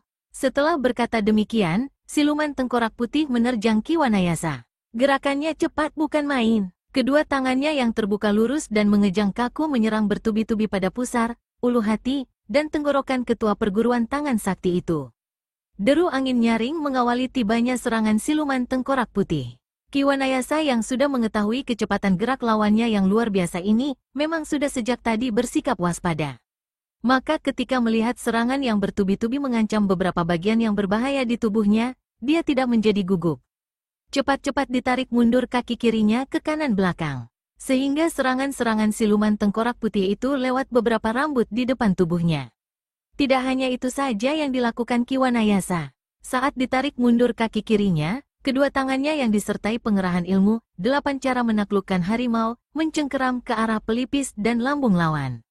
Hebat dan berbahaya bukan main serangan yang dilakukan Ki Wanayasa itu, apalagi dilakukan dalam jarak yang demikian dekat. Maka serangan itu menjadi tambah berbahaya saja. Dan rasa-rasanya tidak ada kesempatan lagi bagi siluman tengkorak putih itu untuk menangkis atau mengelakkan serangan itu, begitu tiba-tiba dan mendadak. Ah, desah Raja Racun Pencabut Nyawa pelan, ketika melihat keadaan berbahaya yang mengancam siluman tengkorak putih. Bahkan Raja Pisau Terbang diam-diam menarik napas karena terlalu tegang. Hati siluman tengkorak putih pun sempat terkesiap, melihat serangan yang begitu tiba-tiba itu. Akan tetapi, dengan kecepatan gerak yang luar biasa, segera ditarik pulang serangannya dan cepat-cepat ditangkis serangan Ki Wanayasa. Tangan kiri melindungi pelipis, sedangkan tangan kanannya menjegal serangan yang menuju ke lambung. Plak, plak, Ki Wanayasa terhuyung 3 langkah ke belakang akibat benturan 2 pasang tangan yang sama-sama mengandung tenaga dalam tinggi itu. Sedangkan siluman tengkorak putih hanya terhuyung 1 langkah. Ki Wanayasa kaget bukan main melihat kenyataan ini. Sungguh tidak disangka kalau dirinya akan terhuyung sampai 3 langkah. Bahkan sekujur tangannya pun dirasakan sakit akibat benturan itu. Dan herannya, lawan hanya terhuyung 1 langkah ke belakang. Tidak adakah yang salah dalam hal ini? Bukankah tadi telah dikerahkan segenap tenaga dalam penyerangannya tadi? Bukankah dia menang posisi bila dibandingkan dengan siluman tengkorak putih dalam benturan tadi? Mungkinkah tenaga dalam lawannya ini lebih kuat dari Bargola? Mustahil. Akan tetapi, Ki Wanayasa tidak dapat berpikir lebih lama lagi. Serangan susulan dari siluman tengkorak putih menghentikan kesibukan berpikirnya. Cepat-cepat dielakkan serangan itu dan kemudian dibalasnya dengan ilmu 8 cara menaklukkan harimau. Maka kini keduanya sudah terlibat dalam sebuah pertarungan yang luar biasa. Akan tetapi, tidak sampai 15 jurus kemudian terbuktilah Ki Wanayasa bukan tandingan siluman tengkorak putih. Kakek bongkok udang itu perlahan namun pasti mulai terdesak. Hal ini tidaklah aneh karena memang ketua perguruan tangan sakti ini kalah segala-galanya dibanding lawannya. Dapat dipastikan kalau tak lama lagi Ki Wanayasa akan rubuh di tangan lawannya yang luar biasa itu. Tiba-tiba terdengar teriakan dari mulut Raja Racun Pencabut Nyawa. "Gerda, hentikan!" teriaknya keras. "Tidak, Paman, aku tidak akan berhenti sebelum membunuh tua bangka keparat ini," bentak siluman tengkorak putih, yang memang bernama asli Gerda, dengan suara keras pula. Bahkan dia terus menghujani lawan dengan serangan-serangan yang mematikan. Raja Pisau Terbang segera bersiap melihat sikap Raja Racun Pencabut Nyawa yang aneh ini. Akan tetapi, tidak terlihat tanda-tanda kalau tokoh itu akan bertindak curang. "Hentikan, Gerda, cepat, aku sudah tahu di mana pedang bintang itu," teriak Raja Racun Pencabut Nyawa lagi. Mendengar ucapan itu, langsung siluman tengkorak putih menghentikan desakannya pada Ki Wanayasa. Tubuhnya melenting cepat ke belakang meninggalkan lawannya. Akan tetapi, Ki Wanayasa yang sudah mencium adanya bahaya yang mengancam tempat pedang bintang berada, tidak membiarkan lawannya. Cepat-cepat dia melompat mengejar. "Adik Kirin, tolong cegah Raja Racun itu pergi," teriak Ki Wanayasa sambil terus mengejar. Raja Pisau Terbang yang telah melihat Ki Wanayasa tengah berusaha menghalangi kepergian siluman tengkorak putih, segera bergerak ke arah Raja Racun Pencabut Nyawa begitu mendengar teriakan rekannya itu. Raja Racun Pencabut Nyawa yang juga mendengar teriakan tadi juga tahu kalau sampai berhadapan si Raja Pisau Terbang, kemungkinan untuk dapat lolos sangat kecil. Buru-buru dirogoh balik bajunya untuk mengambil sebuah benda bulat sebesar telur bebek. Tanpa ragu-ragu lagi, benda itu dilemparkan ke arah Raja Pisau Terbang yang tengah bergerak mengejar. Tentu saja Raja Pisau Terbang yang telah tahu betapa telengasnya Raja Racun itu dengan permainan racunnya, tidak berani bertindak ceroboh. Segera dilempar tubuhnya ke belakang dan bersalto beberapa kali di udara menjauhi benda bulat itu. Blar, terdengar ledakan keras begitu benda bulat itu menyentuh tanah. Asap yang berwarna hitam pun menyebar menghalangi pandangan. Sedangkan siluman tengkorak putih yang tengah dikejar Ki Wanayasa rupanya menjadi tidak sabar juga. Sambil terus bersalto ke belakang, dikirimkan serangan jarak jauh. Seketika angin keras yang berbau amis keluar dari tangan siluman tengkorak putih. Ki Wanayasa segera tahu kalau pukulan jarak jauh itu di samping mengandung tenaga dalam kuat, juga mengandung racun amat jahat. Maka dia tidak bertindak gegabah lalu buru-buru melompat ke samping. Tubuhnya langsung bergulingan di tanah menghindari pukulan itu. Kesempatan itu pun digunakan Gerda atau siluman tengkorak putih untuk meloloskan diri dari kejaran Ki Wanayasa. Pedang Bintang, Jilid 4. Setelah sama-sama gagal dalam mengejar Raja Racun Pencabut Nyawa dan siluman tengkorak putih, Ki Wanayasa hanya menatap kepergian siluman tengkorak putih diiringi sinar mata cemas. Ia tahu kalau Raja Racun Pencabut Nyawa tidak main-main dengan ucapannya yang mengatakan telah mengetahui tempat pedang bintang itu berada. Betulkah apa yang dikatakan Raja Racun itu, Kakang? Tanya Raja Pisau Terbang yang tahu-tahu sudah berada di sampingnya. Ki Wanayasa menghela napas berat sebelum menjawab pertanyaan itu. Kemungkinan besar memang begitu, Adi, ucapnya pelan. Aku jadi tidak mengerti, Kakang. Begini, Adi, beberapa tahun yang lalu, Ki Gering Langit berkunjung ke tempat ini menemuiku. Kami berbincang-bincang beberapa lama, sampai akhirnya dia mengajakku bermain sintil. Padahal, telah lama aku berjanji dalam hatiku untuk tidak memainkan permainan itu. Tapi Ki Gering Langit terus memaksa. Aku menolak, tapi dia terus mendesak. Bahkan sampai-sampai mempertaruhkan kitab-kitab ilmu silatnya. Akhirnya aku tidak tega, lalu mengalah. Dan akhirnya kami bermain. Melalui sebuah permainan yang lama dan menegangkan, akhirnya aku dapat mengalahkannya. Maka ia pun memenuhi janjinya menyerahkan kitab-kitab ilmu silatnya padaku. Tentu saja hal itu kutolak. Kukatakan padanya kalau aku terpaksa menerima ajakan itu bukan karena ingin taruhan. Tapi ia tetap memaksa. Katanya, janji adalah utang, dan ia tak ingin berutang. Tapi aku berkeras menolak. Sampai akhirnya kami menemukan jalan tengah yang disepakati bersama. Kitab-kitab itu dibawa olehnya, tapi dia meninggalkan sebilah pedang yang di dalamnya terdapat petunjuk mengenai tempat kitab-kitab peninggalannya. Pedang itu bernama Pedang Bintang. Lalu mengapa tadi Kakang bersikeras mengatakan tidak menyimpannya? Bahkan sampai membawa-bawa kedudukan untuk menguatkan pernyataan Kakang itu, selak Raja Pisau Terbang. Sabar, Adi Kirin, ucap Ki Wanayasa sambil tersenyum. Aku belum selesai dengan ceritaku. Wajah Raja Pisau Terbang memerah mendengar teguran halus itu. Mulanya aku berniat menyerahkan itu pada salah seorang muridku. Tapi sayangnya, tidak ada satupun murid-muridku yang memiliki bakat luar biasa. Sampai akhirnya, suatu hari adik seperguruanku yang berjuluk Pendekar Ruyung Maut datang mengunjungiku bersama anak lelakinya. Anak itu ternyata memiliki bakat yang luar biasa dalam ilmu silat. Jadi kuberikan saja itu padanya. Tapi kenapa Raja Racun Pencabut Nyawa itu mengatakan bahwa ia tahu di mana adanya pedang bintang itu, Kakang? Apakah itu hanya tipu muslihat saja? Kemungkinan besar yang dikatakannya benar, ujar Ki Wanayasa. Kecemasan nampak tergambar di wajahnya. Karena dia pernah bertarung mati-matian melawan adik seperguruanku. Dalam pertarungan itu, tidak ada yang kalah dan tidak ada yang menang. Kedua-duanya sama-sama terluka. Aku mengerti sekarang, Kakang. Tandas Raja Pisau Terbang mulai paham. Karena pernah bertarung dengan adik seperguruanmu sampai sekian lamanya, setidak-tidaknya ia mengenali ilmu-ilmu andalan dan mengenal gerakan-gerakannya. Pantaslah, tadi begitu melihat pertarunganmu dengan siluman tengkorak putih, ia tampak kaget.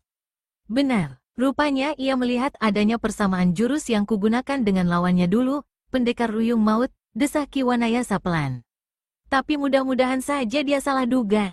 Menurutku, kemungkinan itu sangat kecil, Kakang. Raja Racun Pencabut Nyawa itu sudah terkenal kecerdikannya di samping kelicikannya. Kakang toh telah lihat sendiri kenyataannya sewaktu dia menyudutkan Kakang dengan pertanyaan yang membuat Kakang tidak mampu berkelit lagi, tebak Raja Pisau Terbang seraya menggelengkan kepalanya. Ya, ucap ketua perguruan tangan sakti itu singkat. Hah, entah siapa tokoh yang tersembunyi di balik selubung itu. Raja Pisau Terbang mengerutkan alisnya. Ki Wanayasa menghela napas. Aku pun tidak habis pikir, Adik Kirin. Kepandaian siluman itu malah lebih hebat dari Bargola. Aku tahu itu. Sebetulnya jika menuruti keinginan hati, rasanya ingin kujajal kelihayannya. Sayangnya aku sudah jenuh berkelahi terus, Kakang. Aku kesini pun sebenarnya sekalian ingin mengucapkan selamat tinggal karena ingin pergi ke tempat yang sepi, mendidik Ningrum putri tunggalku. Ki Wanayasa termenung. Nampak jelas kalau kakek ini dilanda kebingungan. Memang sudah seharusnya kalau kita yang sudah tua-tua ini menyepi. Biarlah sekarang giliran yang muda-muda untuk turun tangan. Mudah-mudahan saja adik seperguruanku itu telah menunaikan amanatku. Kalau tidak, benar, kita memang hanya bisa berharap, Kakang. Sekarang aku pamit, Kang. Silakan, Adi. Terima kasih atas kunjunganmu. Setelah memberi hormat sebentar, tubuh Raja Pisau Terbang langsung berkelebat. Dalam sekejap saja yang nampak hanya titik hitam yang semakin lama semakin mengecil untuk kemudian lenyap sama sekali. Haat, hup, hiya. Terdengar teriakan-teriakan nyaring dari balik sebuah tembok yang mengelilingi sebuah bangunan besar dan megah. Teriakan-teriakan itu ternyata berasal dari mulut seorang pemuda tampan yang tengah berlatih silat. Usianya sekitar 15 tahun. Bertubuh tegap dan kekar. Bentuk wajahnya persegi dan terlihat jantan. Alis matanya tebal dan berbentuk golok, menampakkan kekerasan wajahnya. Hiat, untuk kesekian kalinya pemuda itu berteriak keras. Belum lagi gema suaranya itu lenyap, tubuhnya sudah melompat ke atas. Dan selagi tubuhnya berada di udara, dia melakukan tendangan sambil memutar tubuhnya. Wut, angin keras berhembus mengiringi tendangan itu. Suatu tanda kalau tendangan itu mengandung tenaga dalam tinggi. Hup, dengan ringan dan indah, kedua kaki pemuda itu menjejak tanah. Tapi baru saja hendak melanjutkan gerakannya, tiba-tiba, cukup, Arya. Suara itu membuat pemuda yang ternyata bernama Arya Buana menghentikan gerakannya. Dengan ragu-ragu dipalingkan wajahnya ke arah asal suara itu. Dikenali betul siapa pemilik suara itu. Sedangkan si pemilik suara itu rupanya mengetahui juga keraguan-raguan Arya Buana.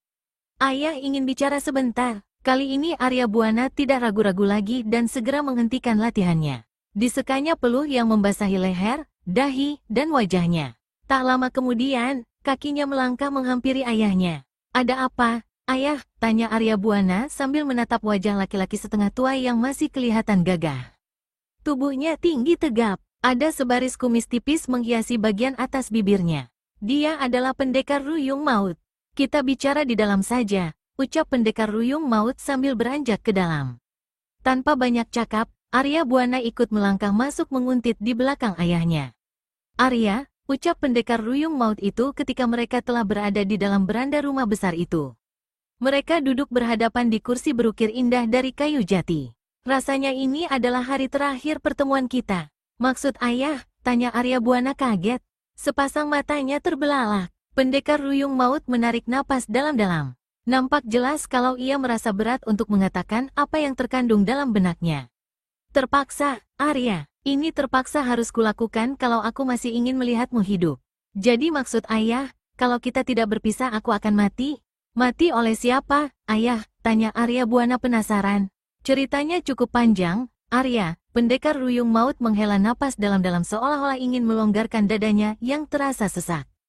Tak mengapa, ayah. Aku akan sabar mendengarkannya. Baiklah kalau begitu, pendekar Ruyung Maut menarik napas panjang sebelum memulai ceritanya. Masih ingatkan kau waktu aku membawamu ke tempat paman gurumu di Gunung Waru? Masih, ayah, Arya Buana mengangguk. Nah, sewaktu aku akan pulang, paman gurumu itu memberi sesuatu kepadaku. Memberi apa, ayah? Tanya Arya Buana terkejut. Memang pemuda itu juga mendengar akan kerusuhan yang terjadi di dunia persilatan akibat berita mengenai pedang itu. Di mana-mana selalu terjadi keributan dan pembunuhan. Semuanya itu berpokok pangkal dari pedang bintang. Ya, pendekar Ruyung Maut mengangguk membenarkan. Pesannya, pedang itu harus kuserahkan padamu.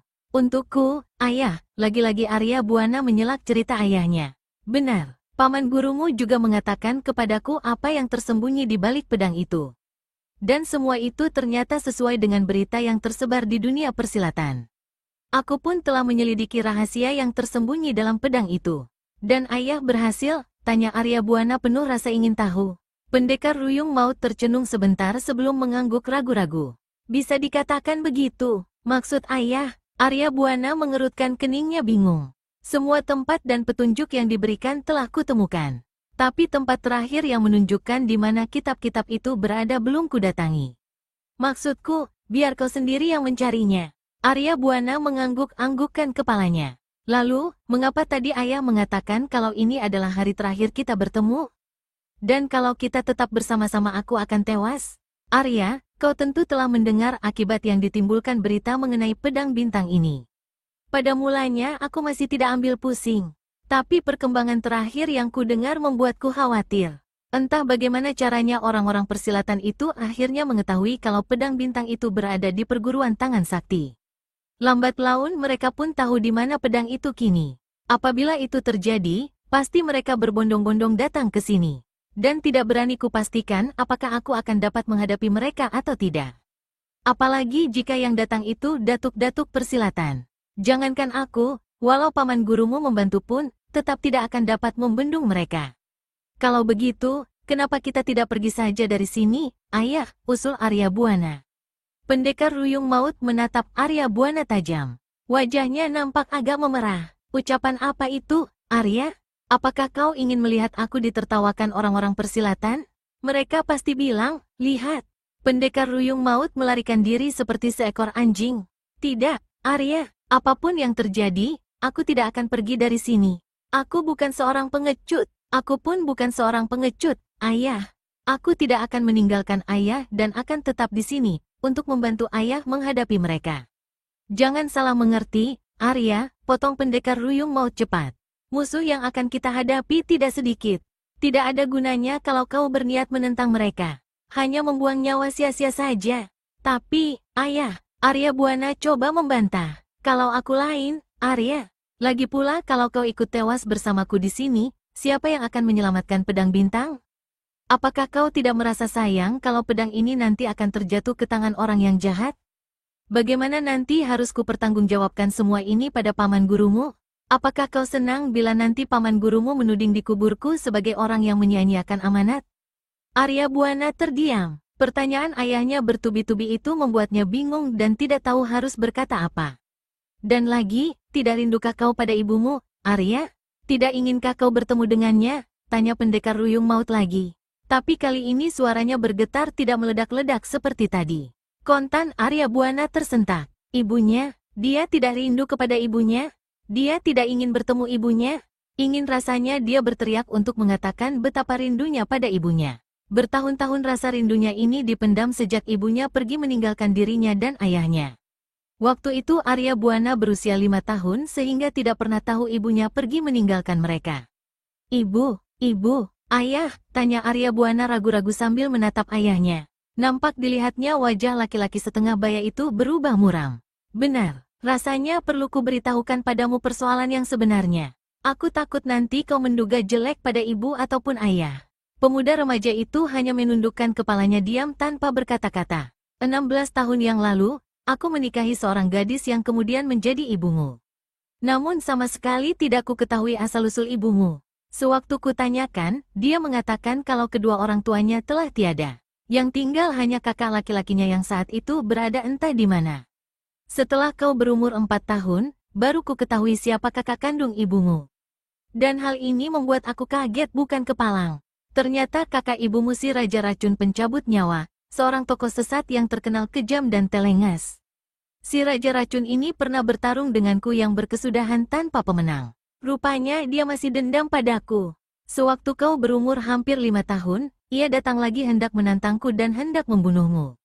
Ibumu tentu saja menjadi bingung ketika menyadari kalau pertarungan di antara kami tidak dapat dilakukan lagi. Ia tidak ingin salah satu di antara kami terluka atau tewas. Akhirnya si Raja Racun mengalah. Ia bersedia membatalkan pertarungan asal ibumu pergi meninggalkan aku dan dirimu. Ibumu tidak punya pilihan lain, Arya. Jadi, ya, itulah yang terjadi. Arya Buana tercenung begitu ayahnya menyelesaikan ceritanya. Pemuda remaja itu masih tetap menundukkan kepalanya. Arya, perlahan-lahan Arya mengangkat kepalanya. Ini amanat dari paman gurumu, ujar pendekar Ruyung Maut sambil mengulurkan tangannya menyerahkan pedang bintang. Dengan tangan gemetar, Arya Buana menerima pedang bintang itu. Di dalam gagang pedang itu ada petunjuk. Pergilah, Arya. Mudah-mudahan kelak kita dapat berjumpa dan berkumpul lagi bersama, kau, aku, dan ibumu. Arya Buana memperhatikan pedang yang kini berada di tangannya itu sejenak. Pada kedua ujung sisi gagang pedang, masing-masing melekat sebuah bintang bersegi 5 berwarna keemasan. Segera dicabutnya gagang pedang itu.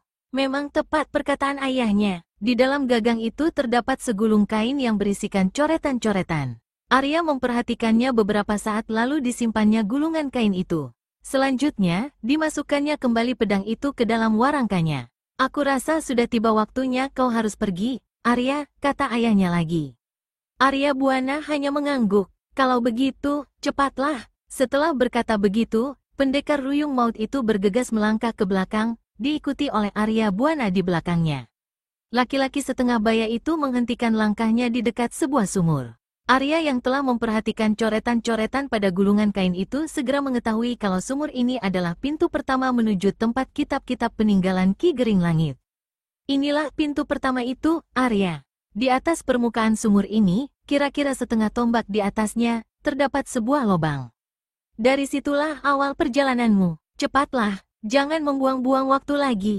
Arya hanya menganggukkan kepalanya. Setelah berpamitan, tanpa ragu-ragu pemuda ini melompat ke dalam sumur itu. Dikerahkan ilmu meringankan tubuhnya untuk menjaga hal-hal yang tidak diinginkan yang mungkin terjadi di bawah sana. Pendekar Ruyung Maut memperhatikan sejenak, sampai tubuh Arya Buana menyentuh permukaan air sumur. Baru setelah Arya Buana melambaikan tangan tanda siap, ia berjalan meninggalkan sumur itu menuju ruangan dalam bangunan besar rumahnya. Malam itu langit kelihatan cerah. Tidak ada awan yang menggantung di langit. Bulan penuh yang tampak di langit menambah terangnya suasana. Tetapi rupanya suasana cerah tidak menjamin bahwa suasana akan aman.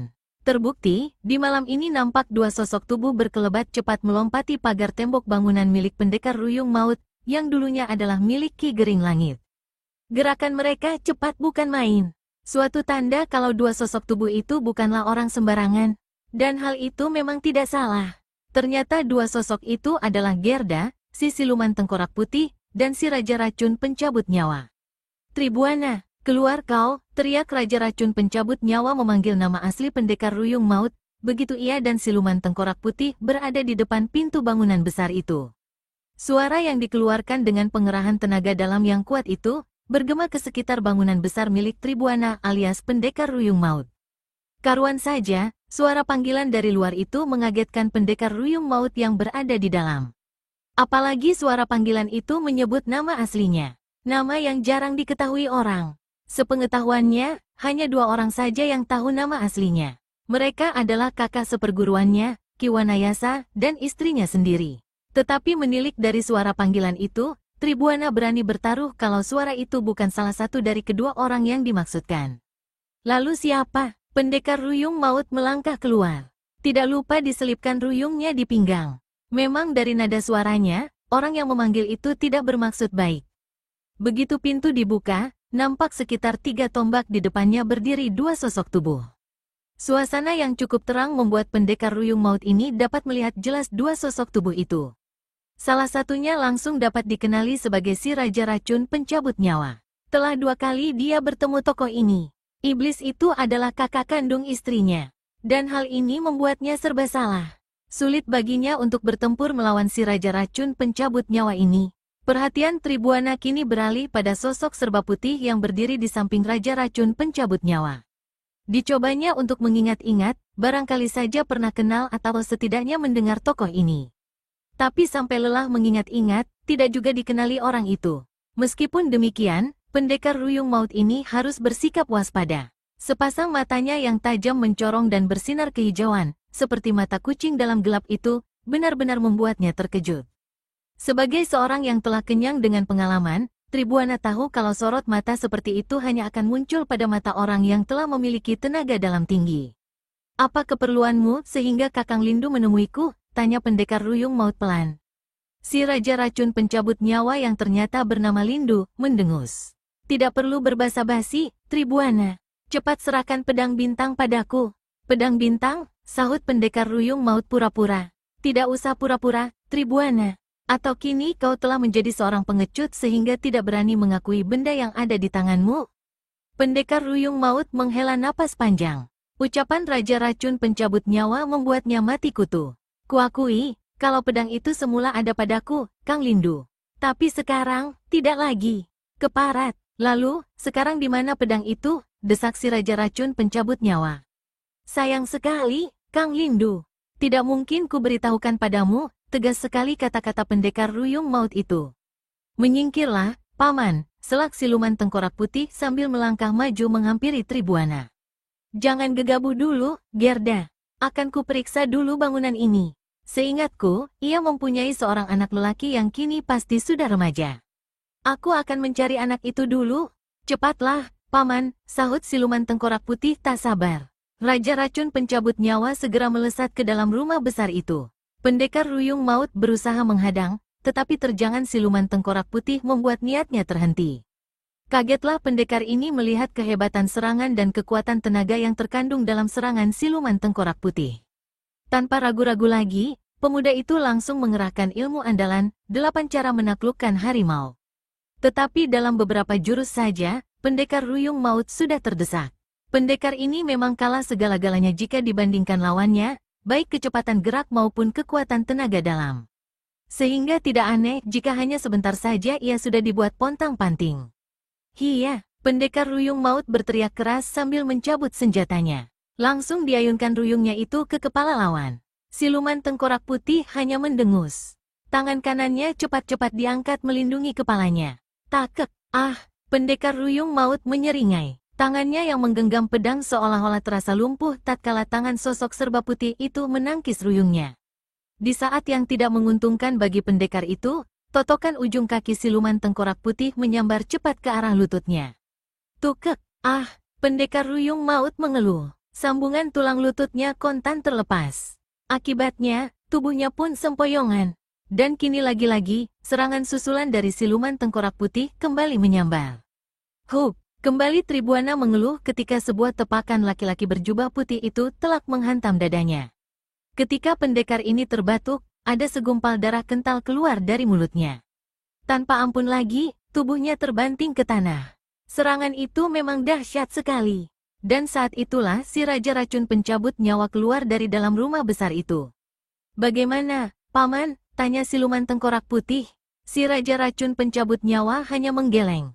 Bagaimana, Tribuana? Siluman tengkorak putih menoleh ke arah pendekar ruyung maut yang masih tergolek di tanah dengan napas tersengal-sengal.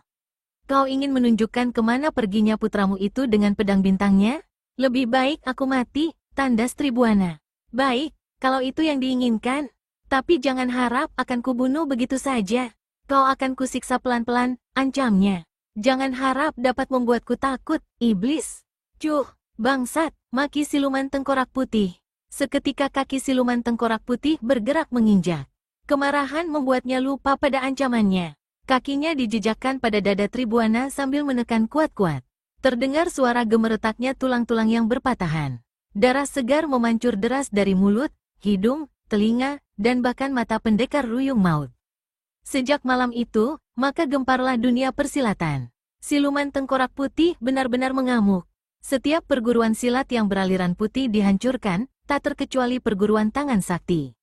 Bahkan Ki Wanayasa telah ditewaskannya. Sementara para tokoh kaum hitam mulai bersorak gembira. Kini mereka berani melakukan kejahatan dengan lebih leluasa. Hanya saja si Raja Pisau Terbang dan Bargola belum terdengar lagi beritanya. Biur, setelah beberapa saat lamanya melayang di udara, tubuh Arya Buana langsung jatuh di permukaan air sumur itu. Berkat ilmu meringankan tubuhnya yang sudah cukup tinggi, pemuda itu tidak menemukan halangan berarti. Beberapa saat, tubuh Arya Buana mengapung di permukaan air.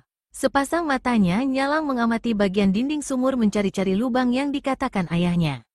Berkat kegigihannya, akhirnya lubang itu berhasil ditemukan. Persis seperti yang dikatakan ayahnya. Lubang itu terletak hanya sekitar setengah tombak dari permukaan air sumur.